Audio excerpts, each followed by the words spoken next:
We have a wonderful presentation by Dr. David Utley. He is from Harvard Medical School, also Stanford prior to Carrot. He was the chief medical officer at Barr Medical.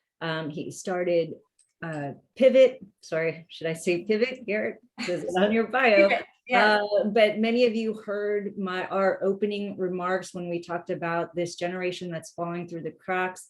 We're not putting enough attention, giving enough attention to these young folks who are vaping and smoking. It does exist, and we need to pay more attention to it. So I'm looking forward to listening to David talk about the problem and also his solution. So David, take it away. You have control and you can present. Hey, great. Thanks, everybody. So I really enjoyed that first panel. I was an ENT doc at Stanford for 11 years. And as Robbie said, ENT is primary care, a lot of, but it's also high specialty tertiary care surgical management. So I've got a chance to hear and experience a lot of the things that the panelists talked about. And I like Matt's comment that the blocking and tackling in primary care is around some of these big, hairy problems like tobacco and mental health and obesity and diabetes. And so we all have got to, recognize the elephant in the room. And Bambi gave me the opportunity today to take about 10 or 15 minutes here to talk about tobacco use. It's making a comeback, and primary care can save the day. So we just talked for an hour at the panel at the very high level, massive system orientation around delivery of primary care. But let's just drill it down to one use case that we can all really get our arms around. So we want to make primary care a superhero because they can save the day. And the only way to make a superhero is to give them superpowers. And the first thing you need to do in giving, a superhero superpowers is to who is the villain? You got to know who the villain is. And the villain here is big tobacco. It's the biggest elephant in the room. It's the only company, the only industry that can sell $1 worth of cigarettes that causes $4 worth of healthcare costs borne by everybody else. So FDA deems tobacco as all four of these categories, not just combustible cigarettes. And a minute ago, Bambi mentioned e-cigarettes. That's the next scourge, right? Mm-hmm. So when we think about tobacco, we got to think of all of these. What other chronic condition affects 1 in 5 patients that walk into the primary care visit? It's 50 million US adults that use some form of tobacco. Some folks use more than one form. So it's 1 in 5, 50 million, it's a big deal. The pandemic did not make this better. Tobacco use went up, cigarette sales went up, and unfortunately, tobacco disproportionately harms those patient populations that are at highest risk for other conditions like obesity, poverty, diabetes, et cetera. So if a system or a practice or a company or a health plan has not prioritized tobacco, my big truth, Bambi, is that everybody should prioritize tobacco because it's the biggest cause of preventable death and costs in the country. But if they don't, we try to educate folks that diabetes and cardiovascular disease and mental health and MSK, all of these other conditions that are huge line items in terms of costs and morbidity and mortality are primarily driven by tobacco. A lot of folks don't know that about 1/3 of incident cases of type 2 diabetes would not have occurred if that person had not been smoking for the prior 10 years. So tobacco is the elephant in the room. And when we talk about costs, they're almost difficult to get your brain around. I put the zeros on these numbers intentionally because they're you don't get how big $350 billion is. It's about 10% of US healthcare costs are attributable to tobacco use. And if you look at the patient and family impact in terms of deaths, about 500,000 people die every year in the US from tobacco use. 60,000 never were primary tobacco users. They were the spouses or kids of tobacco users. And the global numbers are almost incomprehensible. And if you hear about COVID every day, like we all have had for the last 2 years, COVID has killed 5 million people on the globe since the beginning of 2020, and tobacco has killed nearly 15 million. So that is the arch rival. That's the evil villain when we talk about trying to make the primary care system, the establishment, and each individual primary care physician or healthcare provider a superhero. So what do? Well, the amazing thing is, I don't know if Robbie's still on, but it doesn't take a $2 million surgical robot to help somebody quit tobacco, right? I've used those robots. I don't need them to help people quit, but it does take a village. The Health and Human Services guideline is 4,000 pages long, and it has 8,000 citations about what works. So we know what works. The U.S. Preventive Services Task Force tells us that we got to provide it with no cost sharing for the patient. So if you get your colonoscopy, you don't get a bill.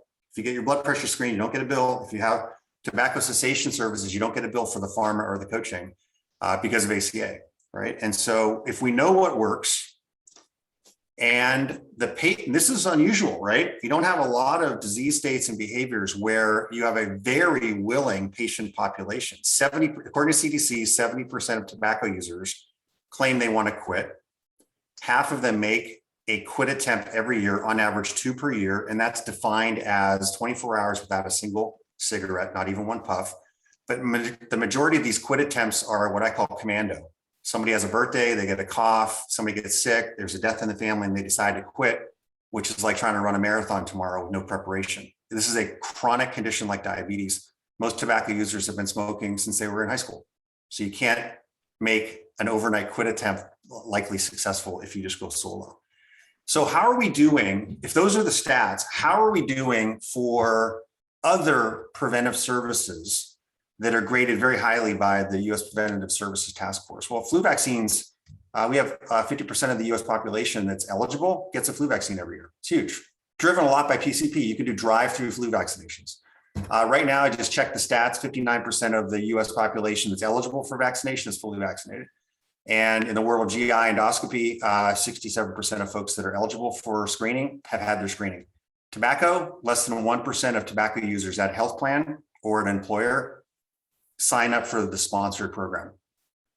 People are scared. They don't want to tell their docs, they don't want to tell their health plan or their employer that they use tobacco, or they've used it before, they've used the program before, and it hasn't worked. So in comes the superhero, right? If 85% of adults saw a healthcare professional of any type, this is not just an MD, nurse, PA, nurse practitioner, primary care doc, whoever, 51% of these visits were PCP visits. This stat is mind-boggling.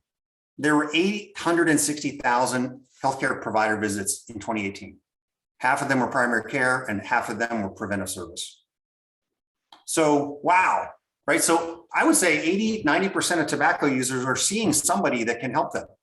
So what are those somebodies doing right now? So we did a study earlier this year. Quality measures mandate that every doc that's, including dentists, that see a tobacco user asks about tobacco, advises the person to quit, assesses their readiness, and arranges follow-up. So the compliance in this study of the physician doing what they're supposed to do was extremely high. Then it breaks down, right? So in the easy knee-jerk thing to do is prescribe pharma. And as one of my mentors taught me, pills don't build skills, right? So pills are not a behavior change therapy. They're an adjunct to really solid long-term behavior change. So docs are prescribing pills, and then they're not really engaging their patients in other proven programs like telephonic coaching, digital coaching, classroom visits. It's just, we wouldn't be happy if this was our vaccination rates. So in order to make, as I said, no superpowers, no superheroes, right? It was my dream in practice to have somebody that was a 55-year-old guy walk into my practice. He's sleepy. His spouse kicked him out of the bedroom. He clearly has sleep apnea. I do a sleep study. He's got sleep apnea. We put him on CPAP, cured. Boom, black and white, super objective, pretty easy to do. We don't have that for tobacco. So what we built at Pivot is just that. Somebody to act as the care management team for Archana, who sees a bunch of folks, for Robbie, somebody in the primary care world who is seeing patients. Like, I would love to have a care management team for my tobacco users. I never had it at Stanford. We had a pamphlet and a pink lady classroom on Wednesday nights. We didn't have something that was really solid and aligned with the evidence base. So Pivot, like Livongo, like Hinge, like Ginger, is all virtual, all digital. It has a breath sensor that measures carbon monoxide, like CGM for diabetes, like Fitbit. It has CBT, behavior change, robust year-long amount of content. It has trained coaches that are your care management team. You get a coach like a PCP, and they're your coach forever. Same person. Doesn't exist so far. And that rapport that Matt brought up, it's all about building rapport and lasting change. You can't do it if you're calling United Airlines to get a ticket and you get somebody else the next day and somebody else the next day. We got community and we have FDA approved pharma. So I don't want to make this an ad. I just want to make this just clear that you have to build evidence, no matter what the solution is, it's got to be evidence-based and it's got to be durable. We did invent the first biometric variable tracking tool called the Pivot Breath Sensor for folks to measure CO, a byproduct of tobacco burning or combustion in the bloodstream via breath. It's gone through FDA. It has FDA claims where it increases motivation to quit. That's in the claim labeling. It prompts quit attempts, reduces cigarette consumption, and it's labeled for over-the-counter use. So it's packaged as part of the subscription for users at our large enterprise and health plan clients. And again, I won't go into the detail here, but this is the care management team. Somebody mentioned in the first panel that 100 patients in a primary care practice are 100 different phenotypes. You can't treat everybody with obesity, diabetes, or tobacco use the same. It's got to be super customized. It's got to be flexible. So if I bring you in for a year of support, you may have all sorts of different paths that you take on your own journey, and we want to customize that journey for you. So I'll wrap up here. This program has been tested in multiple clinical trials. We have a 35% quit rate at 7 months follow-up published. We have 33% quit rate at 3 years. It's high in the standard in the industry because it's high touch and it's super personalized. The FDA study for the sensor showed that the sensor increased motivation to quit. And when you talk about behavior change that Matt brought up before, it's one of the big, hairy, challenges that we have in primary care. You've got to be around providing motivational paths rather than getting somebody to change their behavior. People don't like to be told what to do, but they like to learn what they can do on their own with support and then go do it on their own to build self-efficacy. So let me show you that study again. So we learned that physicians in the primary care space are highly compliant on the left by asking and intervening on tobacco patients. We found out that it starts to fall apart in the middle where high prescription drug utilization is not cost effective. It's quite expensive. Chantix is $2,400 for 6 months. It's broken and follow-up is incomplete. There's no care management team. And then we showed those physicians, the data for Pivot and the product configuration. About 87% would refer at the point of care if it was easy. Click in the EMR, and then I can see you every month virtually. How you doing? To keep my track on you. So there is an opportunity here to change the largest cause of preventable illness and death in the U.S. And so let me just wrap with this. So this is my top 7 things about what we got to think about, right? Tobacco's got to be the #1 priority in primary care because you should allocate resources according to how much pain those disease states cause the system and the patient, right? The things that you do are not hypnosis, not meditation. It's got to be evidence-based stuff. And Pivot is part of that evidence base. It's got to be super easy for the person to sign up. They're not going to want to sign up for some classroom every Wednesday night downtown, right? And it's got to be virtual. The whole topic that Bambi has set up here is how do we make the delivery of really excellent primary care more efficient? Don't make me come to your office. Like, I don't need to be in your office. I don't even need to see you as a doc to have somebody help me with my tobacco use. It's got to be free. Like, that's what ACA says. You can't cost share for US Preventive Services grade A services like tobacco cessation. And this is my one challenge, Bambi. This is probably one thing that nobody agrees with me, but it's getting around. Tobacco cessation should be lifelong. Like, you don't manage somebody's diabetes for 8 weeks and cut them loose. It's a lifelong management. Tobacco is a chronic condition like obesity, alcohol, opioids, and diabetes. And so you gotta provide long-term service. And I would say every PCP's got to be able to point and click, and they can walk down to the pharmacy, pick up their sensor and their pharma, and they can go home and they can meet their coach within an hour. Got to make it easy. That's how open access colonoscopy is since 20 years ago. And compliance rates are really high now. And then the PCP's got to be able to look back and see, wow, I've got 140 people in this program. I've never been able to manage my people like this before. I can see all of their results, and I can do virtual visits when anybody seems like they need the care. So I think it's a paradigm changer. I challenge all of you to look at tobacco as your #1 cause of pain in this health system and the #1 cause of cost, pain, illness, and death. Thanks. Thank you, Dr. Utley.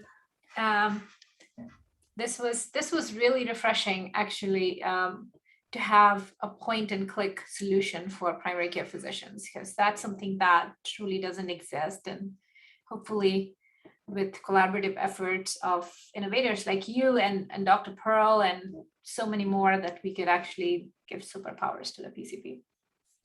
All right. I wanted to mention one thing too, because I don't think you mentioned this, David, but it is something that we showed at the top of the event when we showed highlights of what's happening in primary care and the cohort. You had the aging population, but you also had the young population falling through the cracks.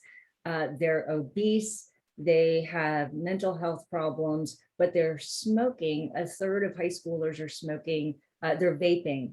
And I think a lot of people don't recognize this. Me having 4 boys are more likely to vape and smoke. I'm not saying that they do. Arshana has a boy as well. So this is something a little bit more personal, in that this is something we need to take more seriously, in that we're not looking at it now, but these high schoolers are going to be more than likely smokers or try to smoke. So we need to stop And it. it's so it is so remarkable in a negative way that we could come up with a technological intervention to bring smoking to people in the form of vaping, and creating a hygiene around this so that you could smoke now anywhere that you want, simply because there's no secondhand smoke that is involved. And so now it is okay, and also less detectable by the parents that the kids are smoking. And on the top of it, all the chronic diseases are starting a lot sooner in Right. kids. And so you add this multiplier effect with the smoking, and we saw really good dent in cancer rates because of smoking cessation, with organizations making smoke-free environments. And that is going to come back and bite us with especially the younger generation getting in that direction. I have there's a question here for you, but also at the same time, the panelists, the VCs, I have made you guys co-hosts. I hope you're not, let us know if you're having problems getting on. In the meantime, I'm going to have David answer this question. What was the motivation of building the new sensor instead of just scaling a health coaching team? Well, I mean, we can do both. So we've done both. And, managing a chronic condition that's behavior-based, that has a biometric variable that you can measure, and then you choose not to measure it, I think is really taking a shortcut. So it's like managing a diabetes patient with no glucose monitoring. It's just like, it's so much better if you can put all 5 of these tenets together. So measure it and you can change it, give you a coach for accountability, give you high grade behavior change in the app wherever you are, give you the community, and then give you FDA approved pharmacotherapy. If someone doesn't want to use the sensor, they can go, they can be a super coach user. That's up to them. But this does, FDA's looked at the data. This sensor is game changing in terms of the outcomes. Fantastic. All right. Thank you, everyone. You. David, thank you so much.